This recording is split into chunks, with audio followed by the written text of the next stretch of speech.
60 రోజుల్లో మీతో ఇంగ్లీష్ అద్భుతంగా మాట్లాడిస్తాం. వెంటనే కాల్ చేసి జాయిన్ అవ్వండి.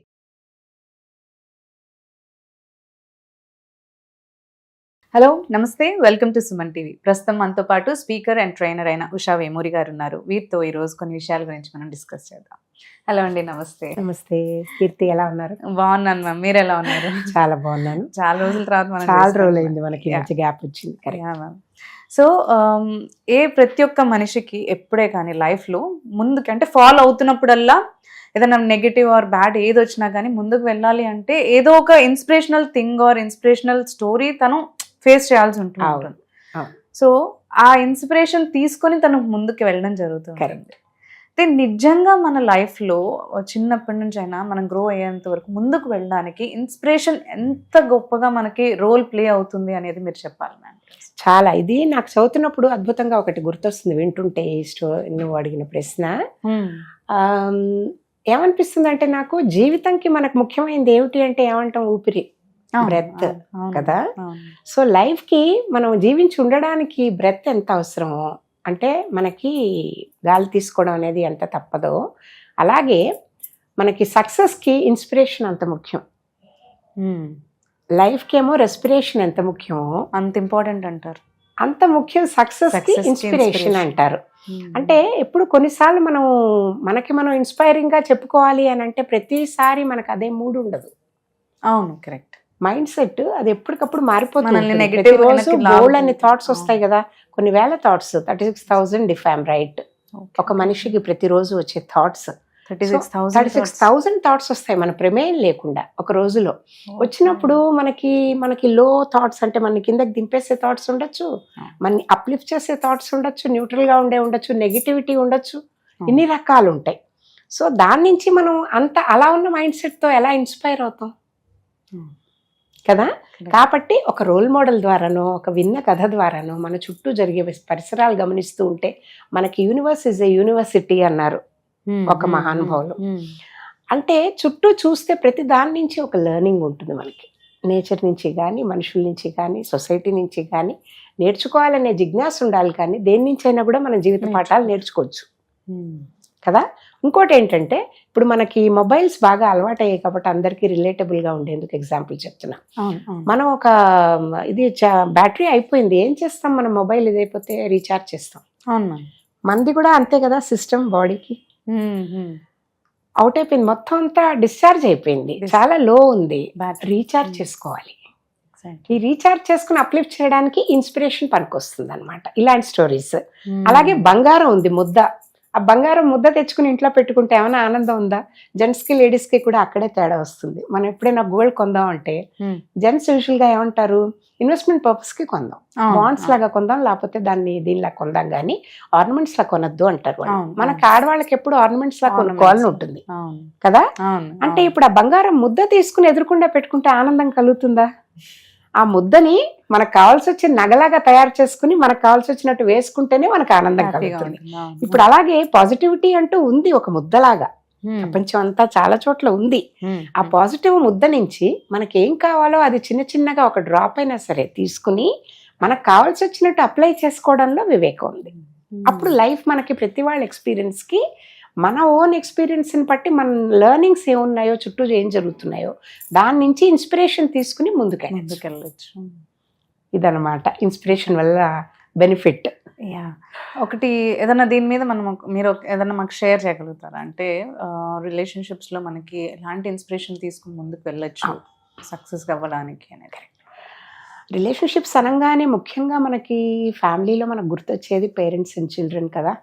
చిన్న పిల్లలు ముఖ్యంగా నాకు ఇమ్మీడియట్ గా గుర్తొస్తున్న స్టోరీ ఏంటంటే, మనకు తెలియకుండానే చిన్నపిల్లల ముందర మనం ఎలా బిహేవ్ చేస్తామో అది చూసి వాళ్ళు ఏం నేర్చుకుంటారు కదా.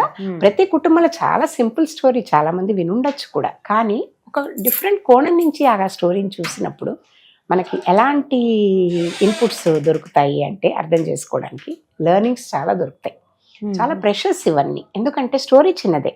ఆ డీబ్రీఫ్లో మనకి ఏమిటి జరుగుతుంది అని ఆలోచించినప్పుడు ఈ పేరెంటింగ్కి సంబంధించిన ఎన్నో విషయాలు మనకి మన ఈ కథ చెప్పుకున్నాక మనం చెప్పుకోవచ్చు. ఇదేమిటి నాకు గుర్తొస్తున్న స్టోరీ అంటే, చింటూ ఒక 4-5 ఏళ్ల వయసున్న బాబు ఉన్నాడు. చింటూ పేరెంట్స్ ఉన్నారు, గ్రాండ్ ఫాదర్ ఉన్నారు, ఓకే. తాతగారు అంటే ఫాదర్, వాళ్ళ ఫాదర్ వీళ్ళతోనే ఉంటారు. ఆయన వీళ్ళతోనే ఉండడం వల్ల ఆయనకేమో ఏజ్ అయిపోయింది. అది వరకు అంతా బాగా ఉద్యోగం చేసి బాగా తెలివిగా ఉన్నాయనే ఒక ఏజ్ వచ్చాక లోన్లీనెస్, శరీరం సహకరించకపోవడం వల్ల స్లో డౌన్ అయిపోయారు బాగా.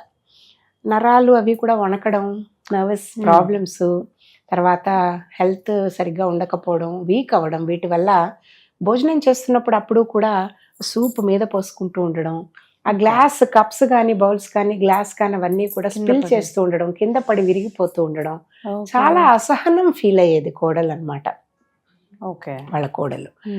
కొడుకు కూడా మరి న్యాచురలీ వైఫ్ ఇన్ఫ్లుయెన్స్ ఉంటుంది కదా, ఊరికూరికే అలా అంటూ ఉన్నప్పుడు న్యాచురల్లీ అతను కూడా కొంచెం అసహనం ఫీల్ ఏంటిది ఊరికూరికే ఇట్లా శబ్దాలు, కింద పడేయడం, టేబుల్ అంతా ప్రతిదీ స్పిల్ చేస్తూ ఉండడం, ఏది ఇచ్చినా కింద పడేస్తూ ఉండడం అని బాగా ఇద్దరూ కూడా కొంచెం ఆయన మనస్సు కష్టపెట్టేటట్టు రాళ్ళలాంటి మాటలు, రాళ్ళు విసిరిన లాంటి మాటలతో ఆయన బాధపెడుతూ ఉండేవాళ్ళు.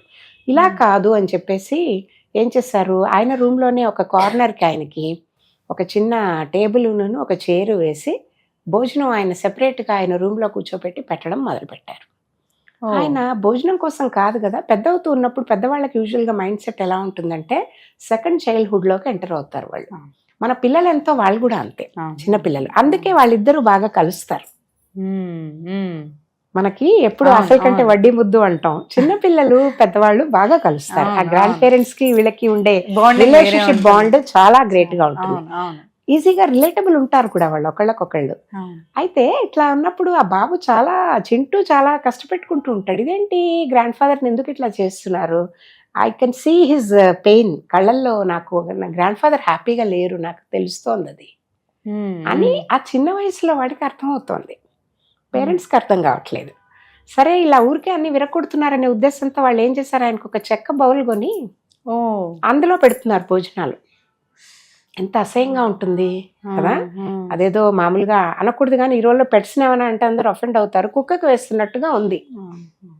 మనమేమో వేరే మామూలు ప్లేట్లలో తినడం, కుక్కకు కూడా పెట్స్కి ఎవరు అలా పెట్టరు. పక్కన వచ్చి కూర్చుంటేనే అది కూడా తింటది. అది అలాంటిది అంత డిస్రెస్పెక్ట్ అండ్ ఇన్హ్యూమన్ గా చూడడం అనేది బాబుకి కూడా.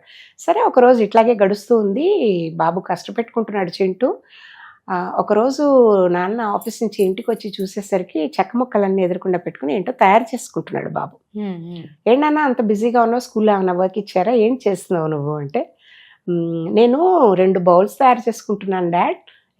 ఎందుకు నాన్న బౌల్స్ ఎందుకు, నీకు ఏమైనా స్కూల్లో ఏమైనా వర్క్ ఇచ్చారు? కాదు డాడ్, మళ్ళీ రేపు పొద్దున మీరు కూడా పెద్దగా అయ్యాక, నేను పెద్దగా అయ్యాక have to take care of you కదా, అప్పుడు నీకొకటి అమ్మకొకటి ఫుడ్ పెట్టడానికని నేను వుడెన్ బౌల్స్ తయారు చేస్తున్నాను డాడ్ అంటాడు. తల తిరిగిపోతుంది అనమాట డాడ్కి. ఓహో అదా, అసలు ఏంటి ఇంత కష్టపెట్టుకున్నాడు వీడని చెప్పేసి వెంటనే వెళ్ళి, పాపం అందులో బ్యూటీ ఏంటంటే ఫాదర్ కూడా రియలైజ్ చేశాడు తన మిస్టేక్ ఏంటని. మామూలుగా దాన్ని పక్కకు పెట్టి అహంకారంతో నేను చేసేది కరెక్టే అనుకోకుండా, బ్యూటీ ఏంటంటే అందులో టర్నింగ్ పాయింట్ ఫాదర్ కూడా రియలైజ్ చేసి తన మిస్టేక్, ఓకే మా నాన్న ఎంత బాధపడుతున్నాడో నా బిహేవియర్ వల్ల, నేను ఇలా చేయడం వల్ల అని వెళ్ళి చేయి పట్టుకుని డాడ్ని తీసుకొచ్చి వాళ్ళతో పాటు ఆ రోజు నుంచి డైనింగ్ టేబుల్ దగ్గర కూర్చుని కామన్ గా అందరూ డిన్నర్ తీసుకునే దగ్గర కూర్చోబెట్టి డిన్నర్ ఇస్తూ ఉంటాడు. సో ఇది స్టోరీ. ఇప్పుడు కీర్తి ఏమనుకుంటున్నావు అంటే, మనం అసలు దీని నుంచి ఏం లెర్నింగ్స్ నేర్చుకోవచ్చు అని చూస్తే, పిల్లలు అదే మనం అంటే చెప్పే కంటే కూడా మనం చేసేదే ఎక్కువగా వాళ్ళకి ఇన్స్పైర్ అవుతుందేమో అని నేను అనుకుంటున్నాను. చాలా కరెక్ట్ అది. ఎందుకంటే ఎన్ని ప్రీచింగ్స్ చేసినా ఎవరు వినిపించుకో. ప్రీచింగ్ ప్రాక్టికల్గా ఎప్పుడు కూడా రామకృష్ణ పరమహంస జీవిత చరిత్ర ఈ నెల 18వ తారీఖు ఆయన పుట్టినరోజు కూడా జరుపుకోబోతున్నాం మనం.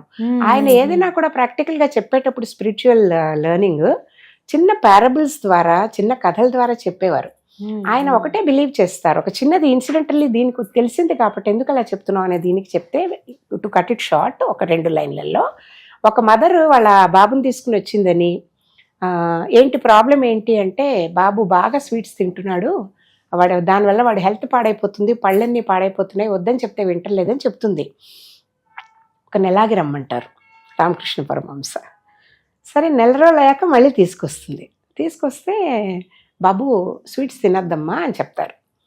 అయితే తల్లి అడుగుతుంది, ఈ మాట 1 నెల రోజుల క్రితమే చెప్పచ్చు కదా స్వామి మీరు, నెల రోజుల తర్వాత వచ్చాక స్వీట్స్ తినొద్దు అని ఇప్పుడు చెప్తున్నారు. ఎందుకని నెల రోజులు ఎందుకు అంటే, అమ్మ నాకు స్వీట్స్ చాలా ఇష్టము, స్వీట్స్ తినకుండా నేనే ఉండలేను. పొద్దున్న లేస్తూనే బెంగాలీస్కి వాళ్ళకి స్వీట్ తోనే మొదలవుతుంది, బ్రేక్ఫాస్ట్ కూడా స్వీట్ తో మొదలవుతుంది వాళ్ళకి. అండ్ ప్రతి ఫుడ్ లో వాళ్ళు స్వీట్ తింటారు. నాకే చాలా ఇష్టము, నేను ఫాలో అవ్వండి, నేను వేరే వాళ్ళకి ఎలా చెప్తాను అంటారు ఆయన. అంటే చూడండి ఎంత బ్యూటీ ఉందో. ఇప్పుడు మనం ఏంటంటే మనం చెయ్యాలనుకున్నవి చేయలేకపోతున్నవి కూడా వేరే వాళ్ళు చేయాలని ఎక్స్పెక్ట్ చేస్తాం. So practice before you preach అనేది దీని కింద. ఎప్పుడైనా సరే పిల్లలకి చెప్పేటప్పుడు కూడా ప్రీచ్ చేయడం కాదు, వాళ్ళు నిన్ను 1000 కళ్ళతో నీ బిహేవియర్ ఎలా ఉంది, are you walking the talk అని గమనిస్తూ ఉంటారు. చాలా ఇంటెలిజెంట్ పిల్లలు. 2 జనరేషన్స్ తర్వాత కదా నీ తర్వాత ప్రతి అది ఒకప్పుడు 10 ఏళ్లకు జనరేషన్ అనుకునేవాళ్ళం. ఇప్పుడు ఈ ఆల్ఫా ఇవన్నీ వచ్చాక, మిలేనియల్స్ ఇవన్నీ వచ్చాక చూస్తే 5 ఏళ్ళకి జనరేషన్ మారిపోతుంది. అంటే ఒక 30-35 year old డాడ్కి పిల్లవాడు 5 year old పిల్లవాడికి మధ్యలో ఎన్ని అంతరాలు ఉన్నాయి, ఎన్ని తరాలు కదా. సో వాళ్ళ లెవెల్కి ఉన్న ఐక్యూ లెవెల్స్కి తగినట్టుగా మనం మార్చుకోపోతే, అంటే వాళ్ళు గమనిస్తున్నట్టుగా మనం చెప్తున్నది మనం ఫాలో అవ్వలేకపోతే వాళ్ళకి రెస్పెక్ట్ ఉండదు, వినరు. ఏంటంటే మా నాన్న నాకు రోల్ మోడల్ అనేటట్టుగా నువ్వు ఉండాలి అంటే ఫస్ట్ నీ బిహేవియర్ నువ్వు మార్చుకోవాలి. అది వాకింగ్ ద టాక్ అంటారు. ఇక్కడ వాకింగ్ ద టాక్ చేయడం వల్ల అంటే ఏదైతే మనం చేస్తున్నామో అది చేసిన వాళ్ళ ఇంట్లో పేరెంటింగ్ అద్భుతంగా ఉంటుంది అనేది ఒక డీబ్రీఫ్.